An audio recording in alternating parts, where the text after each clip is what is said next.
Тапсырманың барлығын тамен орындап отыр балалар. Өте тамаша.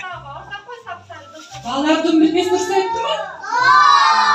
Бұл қай ертегі деген шал ал экраннан қарайық дұрыстап па?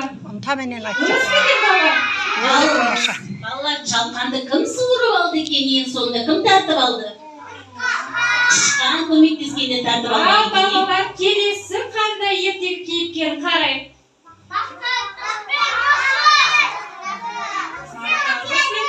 Мысық ертегісінің кейіпкерлері екен, е? Олай болса дұрыстап па экранға қарайық. Яу деп отыр күшті. Дұрыс екен балалар. Жарайсыңдар. Енді келесі тағы ертегі бар екен, көрейік. Толағай ертегі. Шөкіліп отыр балалар толағай екен. Толағай не көтеріп тұр? Тау, не тау, дұрыс айтасыздар. Ал енді экранымызға қарайық. Дұрыс па екен? Дұрыс. Жарайсыңдар. Балалар бұл ертегі кімнің? Ертегіні дұрыс таптыңдар. Жақсы балалар. Біз сендерге келесі жатады. Сендерге біз пішіндерді айтқандыға түн білмес пішінді көрсеттіңізші. Әртүрлі пішіндерді атап өттік. Енді экраннан мен сендерге тағы да қарайық қандай тапсырма бар екен. Қарайық. Балалар, бұл жерде біз ненің суретін көріп тұрмыз?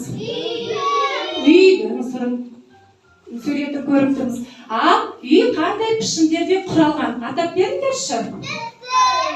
Төртбұрыш бар, үшбұрыш бар, және төртбұрыш бар.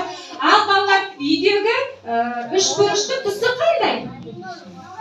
Қызыл, дұрыс айтасыңдар. Ал төртбұрыштың түсі қандай екен?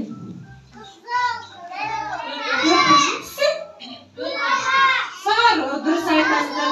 Жарайсыңдар балалар. Келесі. Бәрін біліп тұр бұл балаларымыз. Тағыдан қарайды ме балалар? Балаларымыз керемет. Бұл не балалар? Ненің суретін көріп тұрмыз? Шырша. Дұрыс айтасыңдар балалар. Шыршаның түсі қандай?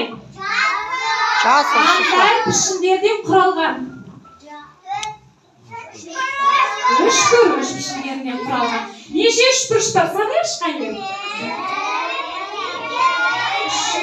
Үшбұрыш. Дұрыс айтасыңдар. Келесі сурет.